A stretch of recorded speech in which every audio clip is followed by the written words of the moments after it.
우리가 배로 이탈리아에 가야 하는 것이 결정되었을 때에 그들은 바울과 몇몇 다른 죄수를 황제부대의 백부장 율리오라는 사람에게 넘겨주었다. 우리는 아드라 무테노호를 타고 출항하였다. 이 배는 아시아 연안의 여러 곳으로 항해하는 배였다. 데살로니가 출신인 마케도니아 사람 아리스토다고도 우리와 함께 하였다. 이튿날 우리는 시돈의 배를 대었다. 율리오는 바울에게 친절을 베풀어 친구들에게로 가서 보살핌을 받는 것을 허락하였다. 우리는 시돈을 떠나 백기를 갈 때에 맞바람 때문에 키프로스 섬을 바람막이로 삼아서 항해하였다. 우리는 길리기아와 밤빌리아 앞 바다를 가로질러 항해하여 루기아에 있는 무라에 이르렀다. 거기서 백부장은 이탈리아로 가는 알렉산드리아 배를 만나서 우리를 그 배에 태웠다. 우리는 여러 날 동안 천천히 항해하여 겨우 니도 앞바다에 이르렀다.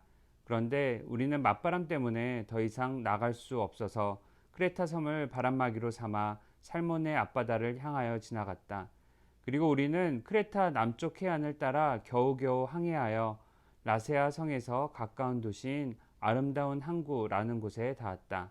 많은 시일이 흘러서 금식 기간이 이미 지났으므로 벌써 항해하기에 위태로운 때가 되었다.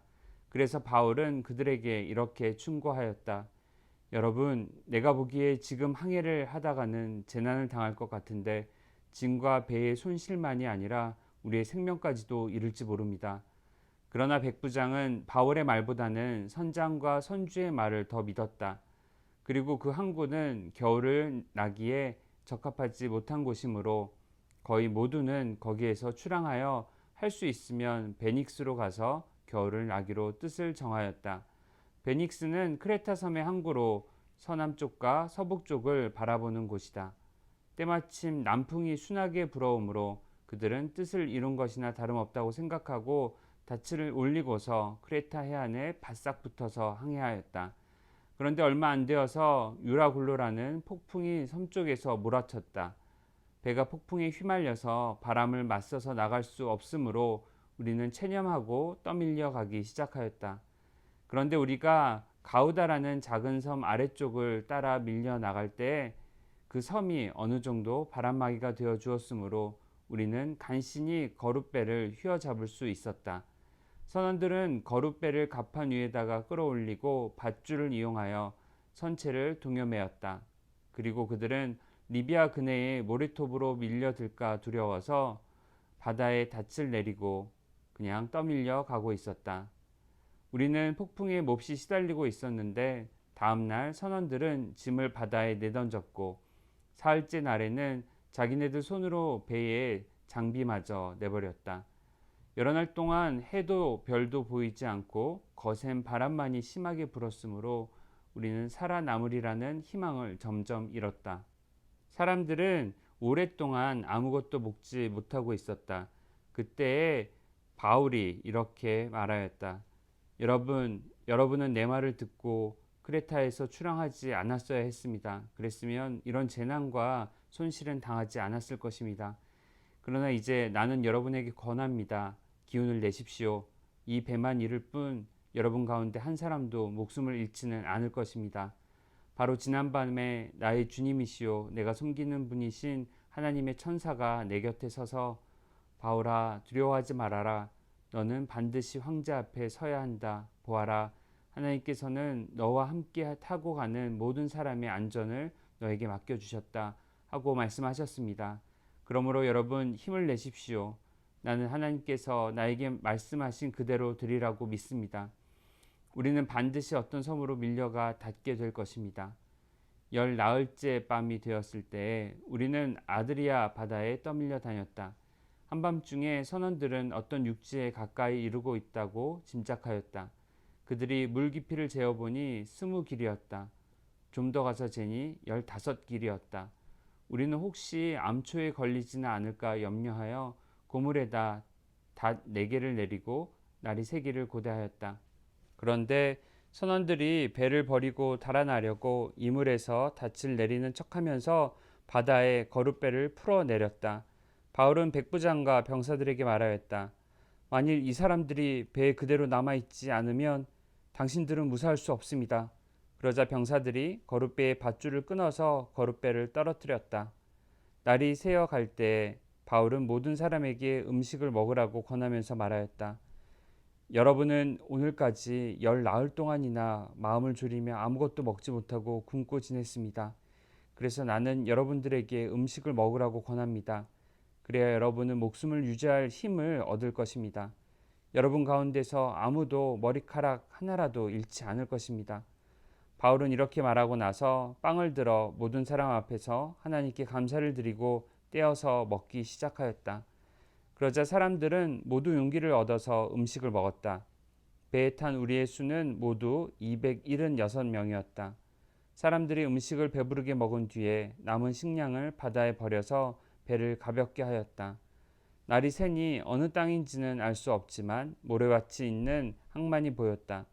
그래서 그들은 어떻게 해서든지 배를 거기로 몰아 해변에 대기로 작정하였다. 닻을 모두 끊어서 바다에 버리고 동시에 키를 묶은 밧줄을 늦추었다. 그리고 앞 돛을 올려서 바람을 타고 해안 쪽으로 들어갔다. 그런데 두 물살이 합치는 곳에 끼어들어서 배가 모래톱에 걸렸다. 이물은 박혀서 움직이지 않고 고물은 심한 물결에 깨졌다. 병사들은 죄수들이 혹시 헤엄쳐 도망갈까봐 그들을 죽여버리려고 계획하였다. 그러나 백부장은 바울을 구하려고 병사들의 의도를 막고 헤엄칠 수 있는 사람들은 먼저 뛰어내려서 무트로 올라가라고 명령하였다. 그리고 그 밖의 사람들은 널빤지나 부서진 배 조각을 타고 무트로 나가라고 명령하였다. 이렇게 해서 모두 무트로 올라와 구원을 받게 되었다. 사도행전 28장. 우리가 안전하게 목숨을 구한 뒤에야 비로소 그곳이 몰타섬이라는 것을 알았다. 섬 사람들이 우리에게 특별한 친절을 베풀어 주었다. 비가 내린 뒤라서 날씨가 추웠으므로 그들은 불을 피워서 우리를 맞아 주었다. 바울이 나뭇가지를 한 알음 모아다가 불에 넣으니 뜨거운 기운 때문에 독사가 한 마리 튀어나와서 바울의 손에 달라붙었다.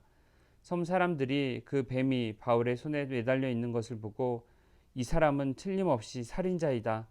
바다에서는 살아나왔지만 정의의 여신이 그를 그대로 살려두지 않는다 하고 서로 말하였다. 그런데 바울은 그 뱀을 불 속에 떨어뜨리고 아무런 해도 입지 않았다. 섬 사람들은 그가 살이 부어 오르거나 당장 쓰러져 죽으려니 하고 생각하면서 기다렸다. 그런데 오랫동안 기다려도 그에게 아무런 이상이 생기지 않자 그들은 생각을 바꾸어서 그를 신이라고 하였다. 그 근처에 그 섬의 추장인 보블리오가 농장을 가지고 있었다. 그가 우리를 그리로 초대해서 사흘 동안 친절하게 대접해 주었다. 마침 보블리오의 아버지가 열병과 이질에 걸려서 병석에 누워 있었다. 그래서 바울은 들어가서 기도하고 그에게 손을 얹어서 낫게 해 주었다. 이런 일이 일어나니 그 섬에서 병을 앓고 있는 다른 사람도 찾아와서 고침을 받았다. 그들은 극진한 예로 우리를 대하여 주었고 우리가 떠날 때에는 우리에게 필요한 물건들을 배에다가 실어 주었다. 석 달 뒤에 우리는 그 섬에서 겨울을 난 디오스구로라는 이름이 붙은 알렉산드리아 배를 타고 떠났다. 우리는 수라구사에 입항하여 사흘 동안 머물고 그곳을 떠나 빙 돌아서 레기온에 다다랐다. 그런데 하루가 지나자 남풍이 불어왔으므로 우리는 이틀 만에 보디올에 이르렀다. 우리는 거기서 신도들을 만나서 그들의 초청을 받고 이래 동안 함께 지냈다. 그런 다음에 드디어 우리는 로마로 갔다. 거기 신도들이 우리 소식을 듣고서 아피온 광장과 트레스 마을까지 우리를 맞으러 나왔다. 바울은 그들을 보고 하나님께 감사를 드리고 용기를 얻었다. 우리가 로마에 들어갔을 때에 바울은 그를 지키는 병사 한 사람과 함께 따로 지내도 된다는 허락을 받았다. 사흘 뒤에 바울은 그곳 유대인 지도자들을 불러 모았다. 그들이 모였을 때에 바울은 이렇게 말하였다. 동포 여러분, 나는 우리 결례와 조상들이 전하여준 풍속을 거스르는 일을 한 적이 없습니다. 그런데도 나는 죄수가 되어서 예루살렘에서 로마 사람의 손에 넘겨졌습니다. 로마 사람은 나를 신문하여 보았으나 사형에 처할 만한 아무런 근거가 없으므로 나를 놓아주려고 하였습니다. 그러나 유대 사람이 반대하는 바람에 하는 수 없이 내가 황제에게 상소한 것입니다. 나는 절대로 내 민족을 고발하려는 것이 아니었습니다. 이런 까닭으로 나는 여러분을 뵙고 말씀드리려고 여러분을 오시라고 청한 것입니다. 내가 이렇게 쇠사슬에 매어 있는 것은 이스라엘의 소망 때문입니다. 그들이 바울에게 말하였다. 우리는 아직 유대로부터 당신에 관한 편지를 받은 일도 없고 동포들 가운데서 아무도 여기에 와서 당신에 대하여 나쁘게 말하거나 소문을 낸 일이 없습니다. 우리는 당신에게서 당신의 생각을 들어보고 싶습니다. 이 종파에 대하여 우리가 아는 것은 어디서나 이 종파를 반대한다는 소리가 높다는 것입니다. 그들은 바울과 만날 날짜를 정하였다. 그날에 더 많은 사람이 바울의 숙소로 찾아왔다. 그는 아침부터 저녁까지 그들에게 하나님 나라를 엄숙히 증언하고 모세의 율법과 예언자의 말을 가지고 예수에 관하여 그들을 설득하면서 그의 속내를 터놓았다. 더러는 그의 말을 받아들였으나 더러는 믿지 않았다. 그들이 이렇게 견해가 서로 엇갈린 채로 흩어질 때에 바울은 이런 말을 한마디 하였다. 성령께서 예언자 이사야를 통하여 여러분의 조상에게 하신 말씀은 적절합니다. 곧 이런 말씀입니다. 이 백성에게 가서 말하여라. 너희가 듣기는 들어도 깨닫지 못하고 보기는 보아도 알지 못한다. 이 백성의 마음이 무디어지고 귀가 먹고 눈이 감기어 있다. 이는 그들로 하여금 눈으로 보지 못하게 하고 귀로 듣지 못하게 하고 마음으로 깨닫지 못하게 하고 돌아서지 못하게 하여 내가 그들을 고쳐주지 않으려는 것이다. 그러므로 여러분은 하나님의 이 구원의 소식이 이방 사람에게 전파되었음을 알아야 합니다. 그들이야말로 그것을 듣고 받아들일 것입니다.